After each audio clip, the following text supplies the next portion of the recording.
Back at the University of Maryland, infants are brought in at 9 months for the second assessment of the temperament study. This time, researchers want to measure the emotions of anger, joy, and fear, all aspects of temperament. First, Jack is allowed to play with a colorful toy.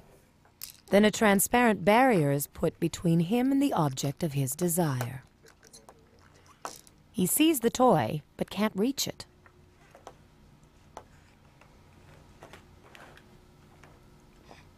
No matter how frustrated Jack feels, he won't give up. And when he can't do it on his own, he tries to charm the researcher into helping him.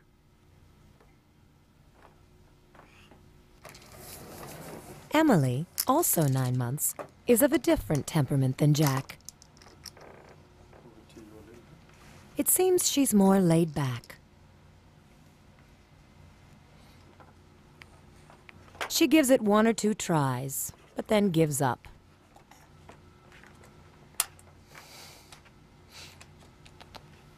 And even when the researcher tries to entice her again, she can't be bothered. My name is Zoe. How do you do?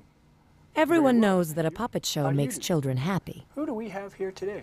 She's awfully cute. During this part of the study, researchers want to draw joy from the babies. What's your name, Emily? Emily loves the puppets and even tries to join in on the action. It's nice to see you here today. Are you having fun? Who do we have here today? But when the researcher tries the same experiment on Jack, he finds the situation anything but joyful. Zoe, how do you do? His temperament is such that he's easily frightened, and he will have none of it. The minute the puppets are removed, he cheers up and is ready for more action. Next, researchers test the baby's reaction when something frightens them. Not surprisingly, Jack is shaken by the scary mask. So they bring on the clown mask. And this one really pushes him past his limit.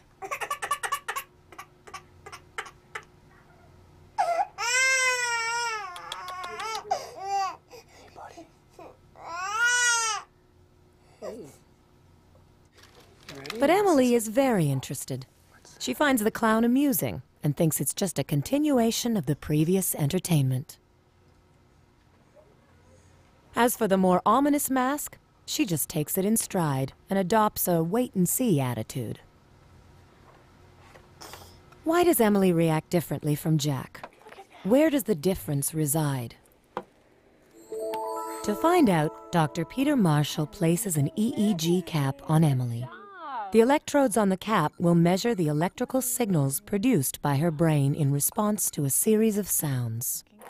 A researcher distracts Emily while they get a baseline reading of her brain. Then she hears a series of tones. The series consists of regular beeps interspersed with other sounds that are different. How the brain reacts to sudden new stimuli is recorded. Emily seems to have more activity in her right frontal lobe. This kind of reading is associated with children who have a more subdued personality. But what has fascinated researchers is that babies with exuberant temperaments show an exaggerated response on the other side of the brain, in the left frontal lobe. In test after test, this groundbreaking research has shed light on the neurobiological basis of restraint and exuberance. Jack overreacts so much that he won't even allow the cap to be put on. One can only guess what the alpha waves in his left frontal lobe are showing. But is emotional temperament constant over time?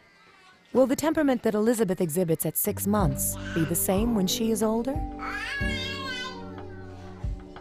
Will the curious toddler remain curious forever? The lounger, the joker,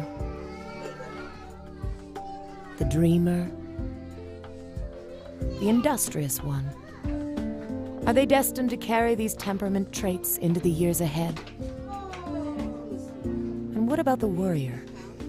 And even the shy one? To find out, researchers at Nathan Fox's lab bring back children previously tested for the final part of the long-term study. 24-month Ethan and his mother are introduced to the risk room to see how Ethan reacts to various stressful situations. A stranger enters. In this first part of the study, what researchers measure is how long it takes for the child, if at all, to overcome shyness and warm up to the stranger. Eventually, when the so-called stranger pulls out some inviting toys, Ethan overcomes his shyness and takes the risk. You gonna help me clean up? Once he's comfortable with the stranger, they continue with the next part of the study. Now it's time to play with Toby the robot.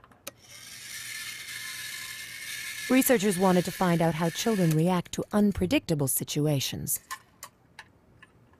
And the toy robot is certainly unpredictable with its noises and sudden movements.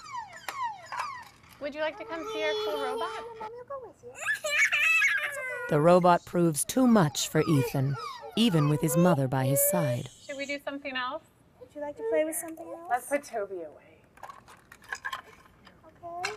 Would you be mine? Yeah, let's say goodbye, Toby. Say bye-bye, Toby. Bye-bye, Toby. For the next part of the study, Ethan is tested on a set of stairs to see if he's a risk taker.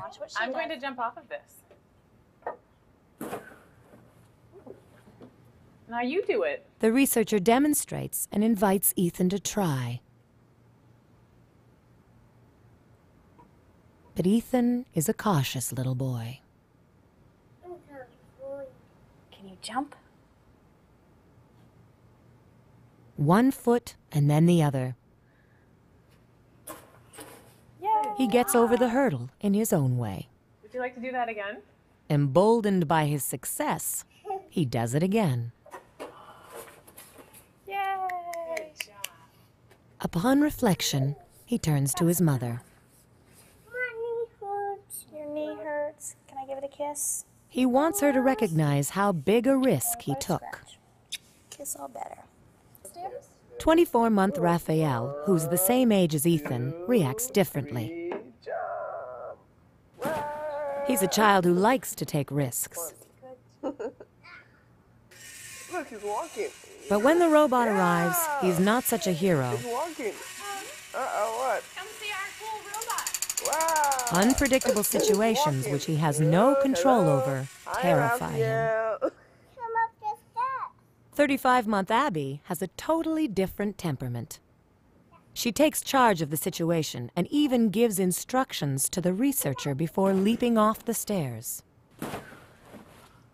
When the robot appears, Abby is intrigued, but only up to a point. She needs to hold on to the researcher for courage. The final part of this study shows that the amount of risk a child takes depends on their individual temperament.